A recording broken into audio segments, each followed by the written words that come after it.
所以要跟大家说，差点这个频道就没了，但目前都沟通完毕了，所以应该还可以。而且时不时也会有人问说，你们三个的感情是真的吗？还是真的到现在能问吗？对啊，有时候就新认识的朋友，他们就说你们那是真的还是假的？所以如果你想尝试三人恋的话，欢迎可以去试试看。觉得一开始觉得不行，那就真的不要乱尝试。但如果你想要3个人在床上的话，那欢迎去多尝试，那个真的可以。对，是什么 Hello 各位 ？Hello，我们到现在已经交往了2年多了嘛，所以一路走来时间真的过得非常非常快。对啊。然后我觉得我们上一次做3人学这个主题也好一段时间了，好像已经蛮久没有跟大家好好聊聊3人关系、3人恋爱要怎么谈。对，我们想要借由这一期来跟大家分享更深入一点的。毕竟我们以前在录那前几集的时候，会觉得说我们好像还不够有经验，可以分享说3人恋爱到底是什么样的一件事情。但我们现在已经有足够的经验可以分享了，2年经验就可以了。有算足够吗？我觉得感觉还是可以再更专精一点。对，永远都学无止境。对，但至少2年多已经是很多，就算1对1的感情都达不到的一个长度了。我也吓到，你吓到了吗？吓到是在我以往的恋爱时间都没有超过3个月。哦，真的吗？对啊，你看像1对1的恋爱都差不多3个月了，可是我们3个人已经达到2年多，快2年半。对啊，这真的很不简单嘞。自己也觉得不简单。所以呢，今天我们就来回答几题大家比较好奇，或者是我们一路走来的心路历程。好，那我们就先分享我们这2年多来走过的一些感受好了。好啊，你应该比较有心得吧？先想你说说看。我比较有心得吗？对，我觉得我自己是很看重感情这件事情的人，就是毕竟我是恋爱脑嘛，大家都知道。可是我发觉有时候真的是蛮难去，怎么讲？蛮难去好好的解决某些事，因为这些事情是我们有时候我们会放在心里，然后有时候可能我们在脑中想，可是当要面临到沟通阶段的时候，我觉得我们还是会面临到很多的困难跟困境，不论是2个人或3个人，好像都是这样子。可是我觉得现在让我感到比较开心的一件事情是，我觉得我们真的慢慢的进步，而且是有显著的进步吧。我觉得这2年来真的是我人生学习最多的2年。在很多事情上，我觉得都学习很多，尤其是感情方面。我觉得如果我现在以这个阶段，我们真的分手的话，出去的话，我觉得我可能可以真的成为一个感情大师。说到这样子，真的是啊，真的是啊，我觉得是，因为这个东西是譬如说我在1对1关系中，跟现在2人关系中，那个东西强度是真的差很多。因为我后来发觉，我们沟通上，还有我们在交流上，真的很需要我跟你，然后你跟他，他跟我，这是真的是要多方面的交流，它不是只有单一方面的输出了。你们后来应该有这样的体悟吧？我觉得我们多跟大家分享一些3个人交往的时候，你会需要经历的一些事情。我们一直强调说，感情里面最重要的就是沟通。然后我觉得在3人恋里面的沟通很有趣的是，有时候我们可以3个人一起讨论一件事情，可是3个人讨论有3个人的讨论方法，可是最终还是得1对1，我跟吴君，然后我跟骤学跟吴君彼此在私下讨论一些事情。因为有些事情是3个人在一起讨论的时候会忘记，或者是有人在场，另外一个人在场的时候会忽略掉一些观点的时候，所以反而需要1对1才有办法更深入的了解彼此的想法。可是不是说我跟他讲的时候他就不会知道有些事情，而是说我跟他讲的时候有彼此的一些心得或见解，然后跟他讲的时候又可以领悟到一些新的事情。所以就是3方面6项的不同的想法交流，来促进我们的沟通变得越来越顺利。真的，我觉得沟通真的不简单，也是我们一直觉得说最困难的地方，可是也是成长最多的地方。若璇呢？我觉得就真的是沟通啊，只是我觉得这个沟通最后面就真的都是在认识自己。因为每一件事情的发生到最后面的那个结果都是自己的收获，可以更了解你自己是什么样的个性，获得一个更完整的你。非常认同。对，我们必须说，我们在这段感情里面也吵架过很多次，或是有时候有很多价值观是真的觉得说这一辈子可能没有办法达到一个平衡点。对，这就是我们彼此的差异。那沟通可以让我们调整，就是怎么样让这样子彼此坚持己见的价值观不会让对方这么的受伤，然后再往中间移动一步一点。这的确是有时候真的在很多地方，我们大家都必须要做出让步。你不可能有个人完全在那里就是死站的那个位置不撤退，因为毕竟感情真的是双向，而且我们现在是三向，所以这个三项感情上，就像你说的，我跟你可能有不一样的观点，然后他跟他有不一样的观点，所以我们在观点上的冲突其实蛮多的，有时候是会吵到也是不可开交的地步，蛮常吵到不可开交的，也不算蛮长吗？其实频率好像也还好，普通没有很长。普通对。可是有趣的是，有时候我们在讨论一些事情的时候，我跟宙学的观点比较相近，然后他的不一样，那这时候你会有什么样的心情？你觉得被孤立吗？还是怎么样？其实不会，因为我认为那就是我所坚持的事情啊，所以我反而觉得我会去思考说，为什么他们两个会这样去想，然后为什么以这个跟我的观点不一样，我以这个方式去思考。那当然有些事情是真的有慢慢去改善或改变，每个人都有自己愿意让步的地方嘛，所以我们才有办法继续往下走。这一点我觉得就是最重要的部分。然后另外一方面，我觉得有一件事情我觉得蛮有趣的是，我以前觉得一碗水要端平，所以两个人标准都要一样。可是后来发觉不行一样，就是我在某些事情上的角度，我就会把它，比如说在他身上的角度跟他身上的角度，我就会用一不双重标准来看他们。可是这种双重标准不代表说是不公平或什么的，我觉得是每个人对于每个人的状态不一样，所以我才要用不公平的方式来看待。也不是说不公平，反正应该说不一样的标准来看待。所以其实这个是我发觉在三人关系中，其实双标有时候也是蛮必要的。我自己认为是这样子，因为我有些事情，譬如说，假如是安全感这件事情来讲的话，我的标准可能就不会采取一样的角度。我自己的话是蛮一致的，因为大家跟另外一半相处的方式不太一样。我自己是觉得我对你们两个的标准是一样的，然后我对你们跟你们对我也应该是要一样。我是几乎觉得说标准是要达持在一样的平衡上面，对我来说比较公平。就你可以做什么事情，我就可以做什么事情，然后你们两个可以做什么事情，都是一样的事情。那你自己觉得？我觉得吴觉得的意思感觉是觉得说，今天他应该，今天我们可以做的事情应该都是可以去做，只是他的感受会是不一样的，他的接受度不一样。对，我们都共同说可以去做的事情，那就是标准是要一致的，而不是说我可以去而你不能去。对，这个我认同。对，这是沟通一个很重要的环节。这蛮重要的。那到现在，你们觉得自己遇到最大的挑战是什么？在这个三人关系里面，三人关系，我觉得是我自己而言是安全感的建立。还在这一方面还在努力摸索中。看看怎么样去达到一个比较好的平衡。因为我自己的观点是，其实我是蛮敢。之前的我可能是会憋在心里，可是我觉得我现在还算是蛮敢直接表达内心的想法，或者是说直接展露自己不开心的部分。我以前还会压抑一下，跟我现在可能就不太会，就觉得说，因为这个东西成本太高，就觉得好累哦，那还不如我就直接跟你讲明白，说我到底是怎么样好，或许是这样子。那你？我觉得是共同一起去做的事情吧。因为可能我觉得有时候跟另外一半很长期的没有共同的目标，或者是感觉很停滞的话，我就很担心。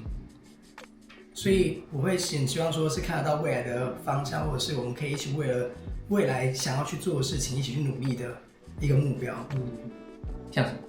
就像是比如说我们在经营频道，那经营频道我们是不是有方向的，或者是想要一起去完成什么样的旅游目标啊，或者是想要一起去做什么样的事情，是有一个蓝图在的，并不是说就是很日常的这样经营。虽然我们就是经营日常，可这日常也是或许我们就可以去规划说我们想要去什么国家玩，或是想要一起去制定说想要完成什么样国家的文化或是活动可以去参加。对。没想。就像是我刚刚讲，比如说就像是我们可以，你有跟我们分享过？就像是比如说我们想要去参加游艇，那我会不会就是可以游轮？游艇有点太 low 了。游艇你明天就可以去了。就游轮旅游，那我们是可以去制定这种活动，然后可能预计在什么时候去做。对，然后什么时候去参加之类的，就可以一起讨论。这种未来的方向。因为他自己还蛮有目标的，他只要是他完成的目标，他觉得很开心，然后会发文说，我也完成了，好像跟我们一起完成了某个目标。那我们也慢慢做蛮多了，其实做蛮多，不少。就像前次去泰国，也是你其中解锁的一个项目。对啊，你们可以看到我那些梦想图啊，还有看雪，梦想版，慢慢看雪也是一个。对啊，也是慢慢在前进。对。那我自己觉得最大的困难是。真的很坦然的表达自己的想法，因为坦诚这件事情，很多时候会怕伤害到别人，或是有时候你觉得说你讲出的这件事情，对方也觉得说为什么你会这样想？有可能不讲比讲还要好，所以完全诚实有时候是一个风险。但是经过我们每次这样沟通之后，大家会发现说，其实最直接的诚实才是最好的，因为你永远不希望你隐藏自己，然后最后让对方发现说他认识的这个人完全不是他所想象的那样子，所以最后变成是两个都会两败俱伤，变得更严重，还不如一开始就直接让他很完完全全认识你完整这个人。这是我觉得很大的领悟，可是这一直都在学习中，因为要能很坦然的表达自己，把自己真实的样子展现给任何一个人看，跟另一半都是很困难的。这件事情真的蛮难，我自己也觉得有某部分对我来讲也是蛮困难。可是这个是我觉得我们这2年来，我觉得我们都最进步的地方，就是我们其实在这上面其实也做过蛮多的努力，是如何坦然的去讲述一些事情。那当然，我觉得大家都会预期说，我可能讲述这些事情一定有一些负面的影响，或者负能量等等，我觉得这个一定会有。可是就像你说的，在我们很多次的不管是吵架过程中、沟通过程中，你会发觉其实有些事情，如果你在更早期做的话，你或许这些事情就不会有后续的东西。可是我觉得也不一定，因为我觉得就像是有一些，就像是一艘船，你往前走的时候，这个浪如果真的起得太大的时候，你这艘船可能不稳。可能先经过前面几个小浪之后，你这艘船可能就更稳固了之后，你才经得起后面这个大浪。你什么时候用譬喻法？其实蛮好的。你有可能这个我蛮同意的。我们的基础之下，可能还没办法接受这个事实，所以我们只能慢慢去更了解自己，更了解彼此之后，我可能才敢跟你讲这些事情。对啊，的确是这样。那这样有结论吗？到底是先讲还是先做比较好？我觉得都是，我觉得这没有标准，这没有标准答案，我也是觉得没有标准答案。就像是有些情侣可能，我觉得这就是关卡，我觉得那个就是真的是要天时地利人和，且你要控制那个力道，控制那个时间轴，而且就是因为有些事情你可能这时候讲出来，另外一半不接受，那势必就是分手了。对。可是如果可以慢慢的，我觉得就是一切都很刚好的，就是讲完之后虽然说不舒服，可是还是可以又度过这个关卡之后，然后彼此又成长了。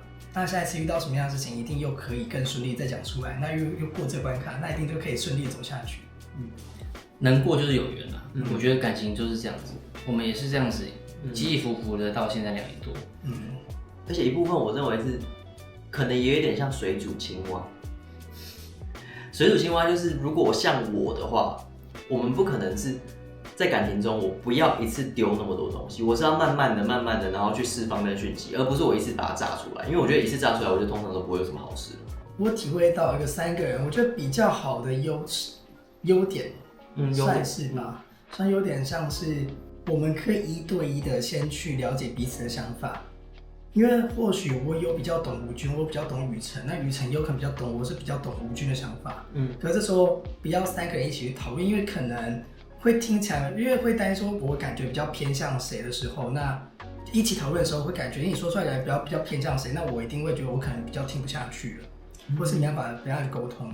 可是如果我可以各自去私底下去跟另外一个人做沟通，也可以跟他分享说，其实他的想法并不是这样，或者他的想法真实是什么样子的时候，对方可能会觉得哦，好，那我可能就比较能理解了。我觉得你这样讲蛮好，因为我觉得私下1对1先沟通过是有一点缓冲的感觉，而不是3个人先聚在一起就直接沟通的时候，有时候会太直接，而且也没有办法先理解彼此，反而是先抛出自己的困扰或是生气的点。但是如果先沟通过之后，我能理解他，也能理解他之后，我们就可以3个人，我为另外2个人辩解，他也为另外2个人辩解，刚好是可以互相融合在一起，统整出一个想法的机会。其实这个就是我觉得周学说的3个人的好处啊，因为3个人的好处是，如果我跟你2个人，你2个上面有很大冲突的时候，其实就很难磨合了。说实话会蛮难磨合。可是如果是3个人的话，其实它比较容易被推动，因为毕竟那个关系是比较复杂，然后我们可以用比较精细的方式去拆分它。因为有时候会变成是少数服从多数，是不是？大家有些人会比较甘愿的比较甘愿一点，因为他发现说，在这个小团体里面是比较往这个方向走，他们可能就会被迁就着一点。对，一部分是会被推动，然后会去重新思考说，为什么他们可能2个人的想法跟我不一样？那当然这个我觉得没有绝对的好坏，你要坚持自己的己见，我觉得也可以。可是你也可以就是说比较容易换在另外一个角度思考，因为2个人观点跟你不一样嘛，所以你就可以站在对方立场，然后去思考说为什么我跟你不一样。这是蛮有趣的点。我们从以前到现在嘛，很多在发社群的贴文或是影片中，就会收到很多人说他们3个人不可能在一起，或者他们有没有假3个人在一起怎么可能，很恶心等等等等。所以我觉得我们向这些人证明3个人比你们还要成功很多。因为我们就不信这些人，他们在这辈子里面交往10年的人觉得，他可能有些人交往10年，就觉得你们也还好。那他们有这个讲状况，但是我们到现在2年多了，我相信比讲这些话的人，大部分的人交往还要久，所以我们比这些人更有资格讲说我们的感情比你1对1还要成功啊。你知道最有趣的是，我有时候看大家搬运我们的影片嘛，到别的地方去，然后那个别的地方是有可能他刚开始很久都没看，因为他只看前面几部。然后就后来就是可能就没关注，只是在这几个月之后，我就回去看，他说他们3个还在一起很压抑，就是对，突然还看到我们的影片，对他可能原本是采取一个比较负面的态度，觉得说这3个人可能不可行，可是后来发觉还在一起，他说那可能他们真的是有用心在经营这段感情，或许是这样子的角度，而且时不时也会有人问说，你们3个的感情是真的吗？还是真的是在做游戏吗？对啊，有时候就是新认识的朋友，他们就说你们那是真的还是假的？是真的，我们到现在交往2年多，所以大家会不会演了2年的戏啊？大家对于这样子的感情真的有很多的疑惑，或者是困惑，或是排斥。但是我们要跟大家讲的是，如果你想做什么事情，真的绝对可以尝试看看，绝对不用觉得说被道德给绑架住，或是觉得不该做什么事情，因为你只要做了，你才有办法知道更认识自己想要的是什么，然后适不适合自己。我觉得这就回归到我觉得感情中最重要的事情，我认为就是成长。你们有没有办法彼此一起往前前进，然后更认识彼此？我觉得成长的一部分就是更认识彼此。那当然你一定会遭遇到很多困难，你有喜有悲，可是一起共同成长，你的感情才有办法走得长久。我自己的观点是这样子。因为毕竟大家都不会想原地踏步啊。如果我跟一个只会原地踏步的人在一起，那干嘛？何必呢？对吧？以我的认识啊，我们各自3个人绝对不是那种为了要证明给你看我们多成功，或是我们这段感情可以成功，而浪费或者是花掉我们年轻的这2-3年的时间，在一起做给你们看的这种人。过30还算年轻吗？我是要讲说，我们这些时间都是很宝贵的，不会为了要证明给你看这段感情是可以成功，或者是我们就想要做到给你看，而花这些时间这样子假装在一起。对，但我也觉得说，就算你们就算一般的情侣分手，我觉得那也我觉得也不会算是失败啦。我觉得也算是你们更认识你们自己，可能就真的不适合，所以就再去找下一个更有缘分的人而已。对，然后我们三个应该是还是觉得说，我们都还是在这段感情里面，像吴君说，还是会有成长的空间在。我们还是觉得说，我们三个都还是很喜欢着彼此，所以才会这样继续的相处在一起。因为这个基础上，我觉得我们的确是很有爱的，而且我觉得我们的除了某些一些我们的小冲突之外，我觉得我们自己在个人生活层面，我觉得真的是绑得蛮紧的。就是不管是家人啊，不管是其他亲朋好友之间啊，或者是不管在工作上，我觉得我们都还蛮紧密结合的吧。那这个事情上，其实我们在这些事情上都没有太大冲突，我们只是在一些小的观念上，可能我们有彼此有冲突，所以觉得真的跟经营一家公司一样，觉得我们现在评估完之后，是还可以继续往前走。时间都过好快哦，真的2年多，我觉得真的超快的。我其实也没有预料到说，其实可以到2年。因为中间其实也蛮多大吵，然后也蛮多大家在那里大哭大闹的，这个绝对一定有。可是我们也很难很多吧，乱讲。可是我也是有吵到快分手的。对，可是也很难，这种事情不太可能把它搬上台面跟大家讲说，嘿，我们现在在吵架，所以要分手，我们来录一下吧。我觉得太难。我有提议过。他有提议过什么？我就说 ，baby 还是我们现在的吵架过程，就要把它拍成影片，跟大家讲最真实的案例。很难看，可是这个会很难看。然后另外一部分，我觉得我们自己个性也不太会是那种想要证明给你看，说我一定要给你们一个交代。因为我觉得我后来发觉，我其实真的是一个敢爱敢恨的人，就不用硬撑啊。对，不用硬撑，我觉得是敢爱敢恨。所以大家如果看到我们的感情有可能会有冲点，有可能没有冲点，所以一切都很随缘，我们想做什么就做什么。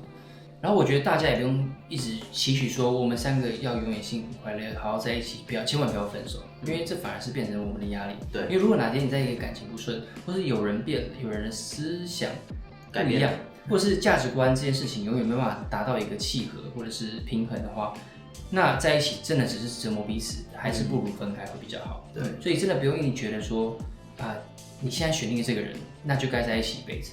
那是对自己不好的观念。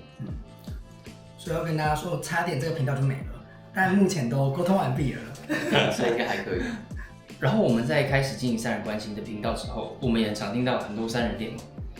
可是真的在一起像我们这么久的也不算多数。我听到了有些真的是在一起可能就几个月而已，他们了解完之后才发现说要取得一个平衡，真的非常非常困难，因为太多人会吃醋。可是我觉得吃醋这一题，我们现在应该也是全部解掉了，应该没有什么吃醋问题。我现在是完全不会有，你应该会有吗？我也不会，是比较还好。对啊，这是不会是我们主要问题。我觉得最烦的是，我一直看到一些说，那个留言到现在还是有，他们说叫你多爱奏学。对，我觉得超烦的。就比如说他说我跟奏学就是不好，然后我跟雨辰就是比较好，或者说他们2个比较好，那吴君被孤立。我觉得我心中看到说，到底是你在谈恋爱还是我在谈恋爱？他好像躲在我床底下看我的反应的样子。我自己是完全不会有这样的感觉。我觉得对他们2个都是真的是，虽然前面讲说标准不一样，可对他们2个爱是我觉得都差不多啊，真的都很多。大家很爱编故事，看到什么就讲什么，但是实际情况他们完全不了解。就可能亲他一下，可能没有亲他，他就觉得说哇完了，这段感情已经毁了，已经不爱了。他很爱编故事，但还蛮有趣的。所以我觉得说，如果你看了我们频道，然后对于三人恋有一些想法或想尝试看的话，真的非常欢迎去尝试。可是如果你觉得这样子的关系不适合你，千万不要去尝试，因为真的很有可能不适合你这样子的人。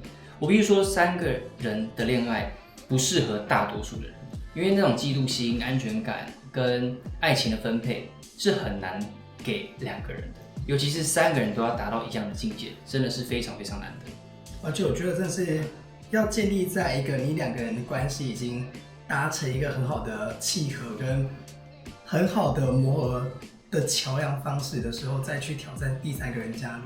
对啊，就像我跟奏学，大家虽然一直讲说我跟奏学不好，我觉得这一点就让我很气，一直讲说我们2个一定是不好。可是我觉得我跟奏学是，大家都没有看我们2个平常相处怎么样，我们2个真的是老夫老妻到不行。就我可能这辈子可能不能没有他，我说实话。然后可能他也不太能没有我吧，或许他觉得可以啦，我不确定。可是我自己是这样想。我还想，如果没有他，只有你的话，我应该会死。因为我不会照顾你，对，会死掉。我只能帮你洗衣服。对，所以2个人很稳定之外，也要遇到一个很厉害的人，有办法调和中间。你有办法调和吗？你不是冲突来源吗？也是冲突来源，也是调和的来源啊。不过他的确是在我们这段感情中激起蛮多火花的，的角度，所以其实我们都彼此在成长。然后他其实我觉得他也成长不少。我相信他加入我们这段感情，不要说加入，就是他参与我们这段感情，应该成长很多吧，对吧？我会这样说，对。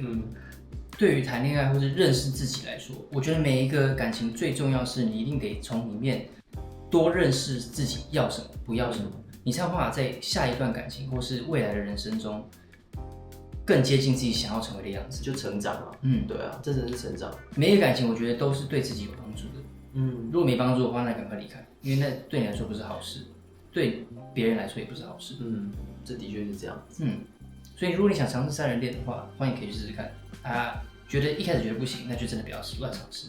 但如果你想要3个人在床上的话，那欢迎去多尝试。那个真的可以。对，是什么？3个人在床上吗？对啊，要干嘛？对啊，反正就探索自己啦。我觉得探索不管是在性方面或是感情方面，都可以自己试试看。只要不要觉得自己受委屈或者觉得不舒服就好。对，而且不要伤害到别人就够了。最重要。好。所以希望那些不看好我们的人，现在看到我们2年多顺利利的这个样子。你这个结尾好像会之后很不顺利的感觉。没有，我现在只要证明说我们现在过得很好，很顺利啊，还要继续在一起。谢谢你的关心。对啊，而且讲完这些之后，我真的蛮同意泰拉那时候说，真的是随时要一直不停的检视。然后其实我们最近这上半年也花蛮多时间在检视这段感情。我觉得透过我们好几次深入的讨论，我跟他或者我跟宙学的讨论，或者你跟宙学的讨论，我觉得我们的确是这上半年，我觉得是算是可能这2年来成长最多的吧。因为我觉得在前一次吵得比较严重的问题点，有一部分是我们好像好一阵子没有好好的静下来谈彼此的感受，这段时间的成长啊，或是心里有什么想法想分享的。因为我们就好像是过彼此的日子而已，然后周末就见面，可是没有真正的心灵交流感觉。所以我觉得在感情里面，心灵交流、深度的交流真的非常非常重要，需要定期的去跟彼此分享你最近有什么小小的想法，或是感情上的挫折、生活上的挫折，或是你有想要什么挑战的新事物，都可以跟彼此分享，让彼此更认识彼此，才有办法在一起往前进，或是做一些些微的调整，让未来自己的心情、想法、感受都更舒服一点。对，因为闷在心里绝对不是好事。因为那种大问题就只是变成是闷着，然后最后爆发之后就会出大事。没错。而且绝对不能觉得说有些事情真的很小，不想分享，然后小事情不分享，积久了连大事都不分享，那最后就是变陌生人。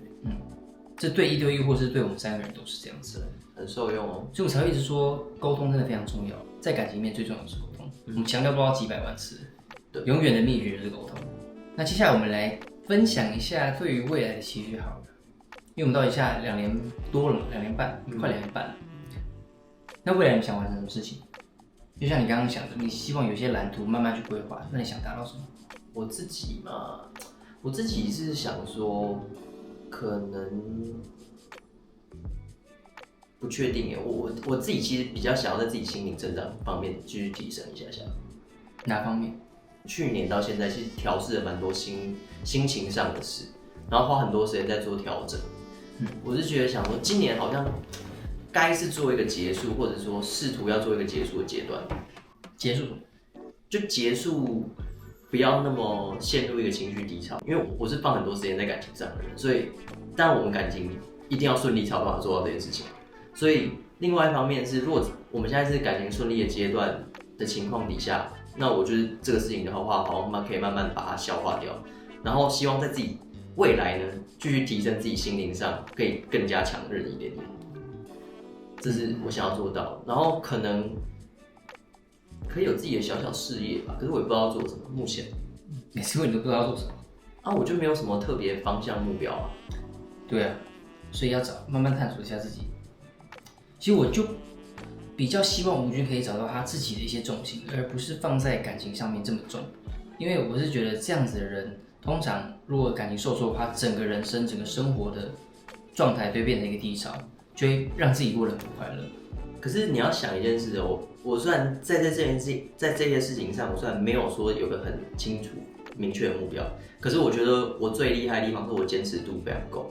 就像比如说 Podcast 就是在感情最低潮的时候产生的，然后一直做到现在，我已经做1年多，而且持续每周都更新，从来不间断。这就是一个新的重心啊。对啊，所以我不会把它说成重心啊，我是说那是应运而生的产物。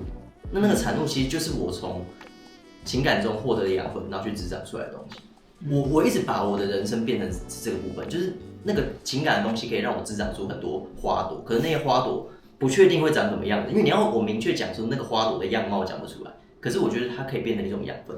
我觉得可能会比较希望是有一些我们3个一起做的事情，比如像是我们可以3个一起可能营运一间店、餐厅啊，或者是说大的蓝图那种。对啊，或是3个一起做一个事业，当然是YouTube 也算是一个事业，对。那如果真的把它当做一个事业，那我们可以这样呈现给大家更想看的画面，我是想要看到我们一起陪伴我们一起成长，去完成什么事情，对，是可以讨论的。然后再是可能是旅游的一些目标吧，就一一去完成，像去日本看雪这种目标。那接下来下一个可能就是去邮轮旅游，或欧洲是邮轮哦，我是很想欧洲。欧洲我觉得我们可以好好讨论来规划一下。对啊，欧洲我自己好像没有这么大的愿景，也可能一方面是英文吧。你简单用啊？我们也不是 Q 用，你看对不对？我意思是说，那个是我们可以一起查资料完成，譬如说我们可以一起规划说去某一个国家，然后或者是怎么样，或者是去欧洲，你想要搭一个特别的火车的支线也可以啊，就类似这样的规划，我觉得会蛮有趣的，因为我觉得我们现在的比较类似，我们都是小短程的旅游，可是没有那种所谓的壮游。对，你知道像外国人很多有时候那种 gap year， 他会去那种壮游，就是他会花一个比较长时间，可能3个月几个月，然后去那种比较长。那当然我们不一定要那么长，可是那种就是你会非常的有收获吧，因为它并不是一个短期的旅游，然后你的确要做很多功课，然后到一个你很陌生的地方，因为你去亚洲地区，其实我们还是相对简单一点点，比起其他比较欧美国家或是远的一点地方，所以你想表示什么？没有啊，所以我说骤雪不用担心啊，就是这个点，建议交给他规划。有时候我们会吵架，是因为他很想去某些地方，然后我们2个还懒得动，然后他最后就会觉得不平衡，说啊，为什么你们2个不查资料，然后整天问我说要去哪里？可是想去的是他啊，我就说我会出我整个人跟钱陪你去，那就一起去就好了。那如果你真的想去，那给你规划，不是也蛮合理吗？然后他就有时候就会不平衡，可是跟他讲完，他就会觉得 OK。因为有些人出国的风格真的不太一样，像我就是我很懒得规划事情，所以有人找我就去，但我没事不会自己规划旅游的行程，除非我自己真的哪天发疯了，说想要自己一个人去旅游，我才会自己规划。可是那就永远动不起来啊，就是一定要有个动力。好，没关系啊。所以你去啊，没关系你规划啊。他的个性就是你就让他念一下就好，我就没事了。是这样吗？他懂。对啊，那就念，那就给你念了，那你先规划。好，所以你希望我们未来可以去旅游，先去邮轮。对啊，邮轮，然后事业可以再多讨论一下。好，我自己也是蛮希望我们有一个事业，然后各自发展的更好，像是你的业务。因为有时候你说想要做3个人的事业，可是光是你自己的事业，你就已经忙到不可开交啊。所以我们要怎么一起做一个事业？有时候讲一讲，会变成是我们2个在忙，或者是要找其他人来支援，也是有执行的困难。可是我们可以之后可以来讨论。那我们希望我们个人都可以越做越好，才可以让3个人感情都越好。像我在做我的陶艺网站，我真的希望在4月5月就可以正式开始。然后3个人也是继续交往，一切都还蛮顺利，蛮好的。越来越好。对，所以久违的跟大家分享一下我们3个人恋爱的一些心路历程跟到现在的感觉。好了，那我们这集就先到这里。OK。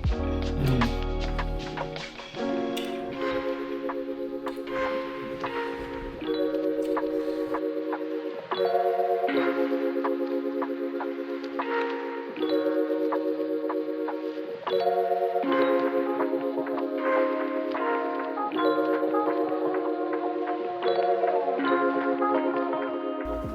可以给我件衣服，我猫没带衣服好